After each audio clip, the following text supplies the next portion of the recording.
The Boston Celtics broke the internet on July 25th, 2023, giving Jaylen Brown what is now the biggest contract in NBA history at a reported 5 years, roughly $304 million. And the outpour on Twitter has been unreal.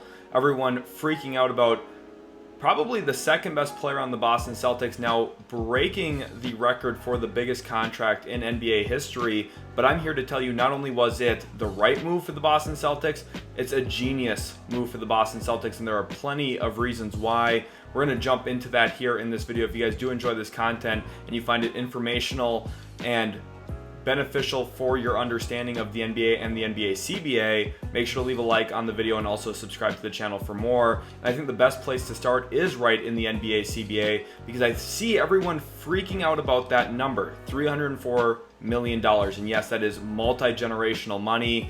I think that as a basketball community, one of the biggest issues that we have is we get caught up in some of the narrative details. And what I mean by that is when we see the words largest contract ever or highest paid player in NBA history, we focus solely on those words, that verbalization, way more than we do on the actual true picture. But I think the best thing to look at here is the actual CBA and really break down what that $304 million represents.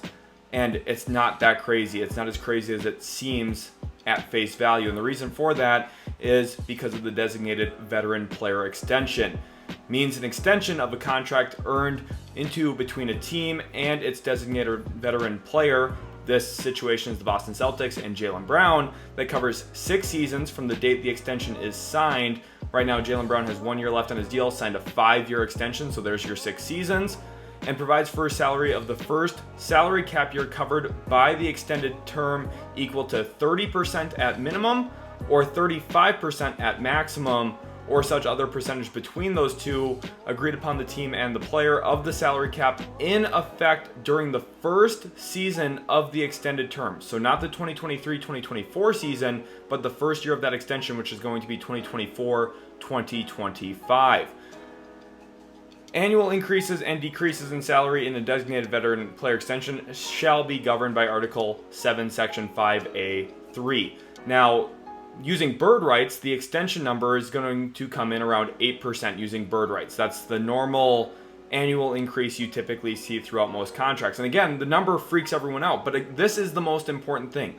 Supermax contracts are signed at 35% of the cap. And because of current cap increases, that number, of course, is going to be record-breaking. But here's the thing. As the cap continues to grow, records continue to be broken. I'm going to put in a video here showing how the cap has increased year to year. And you're going to remember the old heads, some guys like Shaquille O'Neal, talking about, well, if I made Rudy Gobert money, well, yeah, you just played at the wrong time. The NBA has grown, partially due to some of those old heads who have really helped increase the popularity of the NBA. Of course, social media has gone a long way in increasing the popularity of the sport as well. And because of that, the BRI for the league has increased significantly, and the NBA players get 51% of that revenue, and it is broken down between the players. This is not anything crazy or outlandish. And if you look back to just a few years ago, last time that the NBA cap jumped significantly,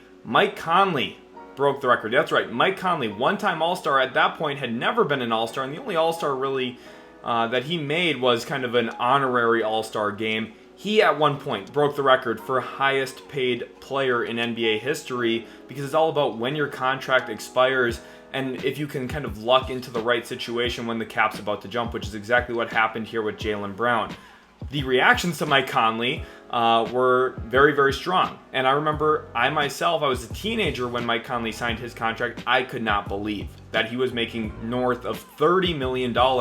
And now, of course, everyone's reacting to Jaylen Brown's contract being nearly $70 million. But that is more of a testament to how strong the NBA is doing as a basketball product and as a business model, which is really, really good for the league. And it's also very great for some of these top-end players who are getting paid big time. Now, you could argue, hey, the CBA is not great. Some of the players in the middle are getting squeezed. I completely agree with that.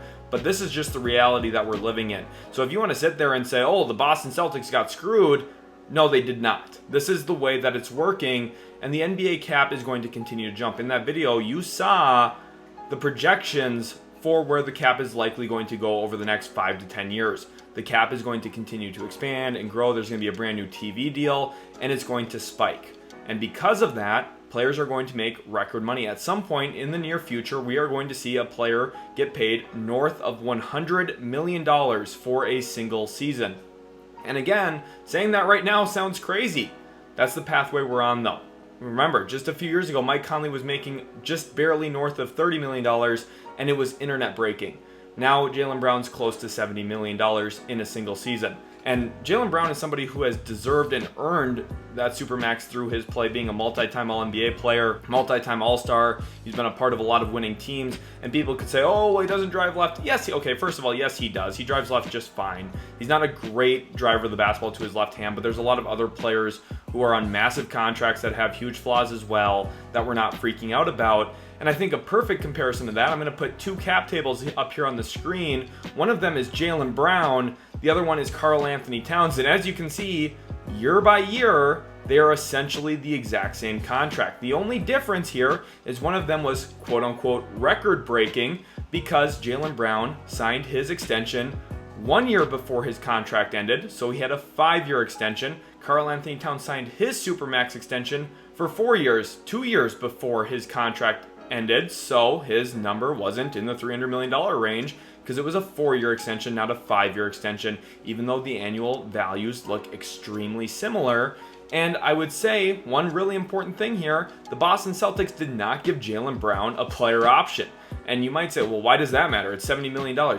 That's where the league's going to be at. Jaylen Brown probably would opt out of that going into his age 32 season or so. Jaylen Brown, we haven't even seen him in his prime yet. And I think that's really one important thing to keep in mind here. You're basing everything off of a guy that we've seen years 1 through 7 of so far in their careers. While everyone universally accepts the fact that, hey, ages 27 through 32 are typically the prime of an NBA player, we haven't even seen Jaylen Brown in that threshold yet. Jaylen Brown is 26 years old at the time I'm recording this video. I think he's going to have a career year like he continues to have year after year after year. He gets better every single season. He's been a fantastic playoff performer. First career average is over 18 and 5 in the postseason. He's a marvelous basketball player and somebody who I think is extremely underrated, especially with the way that people are talking about him on Twitter. I know he did not have the best playoffs of his career, but if we roll back a year ago and had he signed this exact same extension a year ago after they made the finals, everyone would have called it a no-brainer, even at a massive price point, because he would have signed what would have been essentially a 4-year extension on top of 2 years, using that designated veteran player extension rule. Instead, though, remember, with 1 year left, he's signing for 5 seasons. So again, it's different. The higher amount of years means a higher total number at $304 million, but it's the same percentage that Karl-Anthony Towns is signed for. It's the same percentage that Shai Gilgeous-Alexander is going to sign for at some point. And because Shai Gilgeous-Alexander is going to sign at a later date in the future, his number might eclipse nearly $400 million. That's the way that the league is trending. It's just the way that it is. And you guys have to be ready and willing and understand that that's how it is. Again, it's a percentage-based contract. It has nothing to do with the actual total money. The total money is not the problem here. It's the percentage, and you guys have to understand, as basketball continues to grow, the sport continues to get better and better, the NBA continues to grow as a business model, these players are individually going to make more money, and that's a good thing. That's what we want. Otherwise, it's just the owners lining their pockets, which I don't understand why anyone would prefer that over the athletes that we actually enjoy watching out on the basketball court. I think my biggest pet peeve of this entire situation as well is the people who are clamoring on Twitter saying, oh my gosh, huge overpay, and Jaylen Brown doesn't deserve that. Second best player on the Celtics, shouldn't get paid that much. With all of the extra commentary on the situation, because he is, yes, the highest paid player at this point in NBA history based on that contract he just signed, all the extra commentary is basically stating that there was a better pathway for the Boston Celtics in team building. And if you are the one out here saying, oh, massive overpay and Jaylen Brown's not worth that, then you are the one responsible to not only give me other examples of feasible, realistic options that the Celtics could have employed and executed, but that also has to fit on Jason Tatum's timeline. Damian Lillard, not a great example of this. Trading Jaylen Brown for Damian Lillard would be a huge mistake for the Boston Celtics if they did not win a title this upcoming season, and there's no guarantee that you do. Again, you can put yourself in situations to win. You could arguably be the best team on paper, but one mistimed injury can shake up the entire thing anyway. And do you really want to move 4, 5, 6 years older and move off of Jason Tatum's timeline a little bit for a maybe slightly better chance at winning an NBA Finals? You can't guarantee that, and because of that, I feel like there is no real better option for the Boston Celtics than extending Jaylen Brown at this current point in time, which I think is a very important thing to remember. That, look, you can sit here and think that's not a great contract, you can think it won't age well, this, that, and the other thing. There's no better options. Boston was at risk of losing him. If they don't offer him the Supermax, he will test free agency and potentially sign somewhere else a year from now, which that is the worst case scenario for Boston, is losing an all-NBA caliber player for nothing. That's not good. You do not want to damage a relationship with a player of Jaylen Brown's caliber. And then off of that, trading him, again, is just not a great option. We've looked at time and time in the past when teams broke up young combinations, young duos, too prematurely. And if you do that here, if you're Boston, it could literally destroy the entire prime of Jason Tatum. It could potentially put you in a position where you tamper too much with the product. Boston has been fantastic during their tenure with Jaylen Brown. I think that's really the most important thing, is you now have probably the best wing combination in the league, Jason Tatum and Jaylen Brown, together for the foreseeable future. Jason Tatum at some point, you would assume, extends with the Celtics organization as well. And the Celtics will have effectively not only drafted and developed their own picks here with Jaylen Brown and Jason Tatum, but they will have tied them and married them together throughout the entire duration of their primes, which is, first of all, great execution of management. It's great patience, development, oversight of the entire organization. The Celtics deserve a lot of credit for that. And I think one really important thing to note here, and I've seen people argue this of, oh, well, the Celtics are going to pay 70% of the money to Jaylen Brown and Jason Tatum with that 35% rule. Wrong. That's not how it works. This is 35% of the cap. Right now, the cap this year, $136 million. They're going to get 70% of that number. They're not getting 70% of the total payroll. Remember, the Celtics, using bird rights, can go over that cap number and keep a majority of their players. Now, couple things to watch for are going to be those apron numbers. Are they going to be willing to go into that second apron level? That's going to be a big question. They avoided it this year with Grant Williams, but perhaps they're lining up to be willing to go into it in future years. And if so, then this doesn't hurt any of their flexibility, because they could theoretically trade guys at a later date when they become expiring contracts. And if they manage this right, they could be just fine. There might be zero flaws in this method at all for the Boston Celtics. Now, it does get a little bit trickier. You have to be a little bit more careful, and you have to make really good decisions every single time. But so far, I don't really think Brad Stevens has lost a trade. So at some point, maybe he will, but I haven't seen it happen yet. And until I do, I'm going to trust that his decision-making is smart. And the one thing I think that is important to talk about this is the 15% trade kicker on Jaylen Brown's contract, because at this massive price point, the trade kicker, which would become guaranteed through Boston's cap hit number, that's a pretty big deal. That's something that's important and worth talking about. Should he have gotten a trade kicker or not? If I was Boston, that would have been a sticking point for me of, look, we're going to give you all the money. We're going to make you the highest paid player in NBA history at the time of the contract. We'll do all of this, but we're not going to give you the trade kicker, because it does limit your flexibility here a little bit. If you do decide to trade him at a later date, it does kind of muddy up your cap table just a little bit. And I think that's going to be a challenge for them at a later date if they decide to trade Jaylen Brown. But ultimately, if you're the Boston Celtics, at some point, if you're trying to land a different big fish, a different guy next to Jason Tatum, Jaylen Brown's probably your starting point in a trade. And having him on your roster for the next 6 years is better than not having him. And I think at the end of the day, that's really all the discussion should be about, is, are the Boston Celtics better with or without Jaylen Brown? The answer is clearly they are better with Jaylen Brown on their roster. And because of that, this should be a no-brainer, case-closed decision that, hey, an All-NBA wing next to another All-NBA wing is a pretty good winning strategy for a team that has made the Eastern Conference Finals 5 out of the 7 years Jaylen Brown has been on their roster, and they've made the finals in that threshold as well. Even though they've had 3 coaches now at this point, the players have gotten the job done for the most part in terms of winning games. They have not missed the playoffs in that stretch. This team has been highly competitive. They've been very, very good.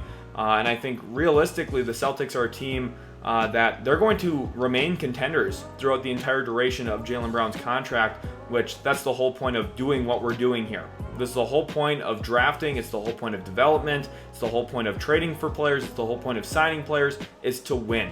The Celtics have now a 6-year window where I feel very, very good about their chances of winning an NBA title at some point. Now, it doesn't mean it's guaranteed, but nothing in the NBA is guaranteed, right? The big Paul George, Kawhi Leonard move didn't guarantee anything, but it was worth the shot.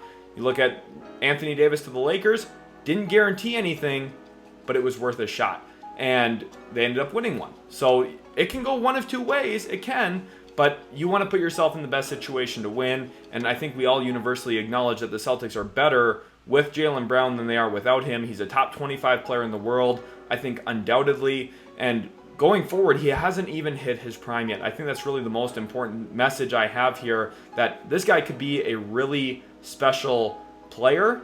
And I think he's somebody who is going to continue to make All-NBA teams, and I think ultimately will be a huge point of emphasis for Boston when they ultimately do get back to the mountaintop and win an NBA Finals. And I want everyone to keep that same energy with Jaylen Brown when they get there.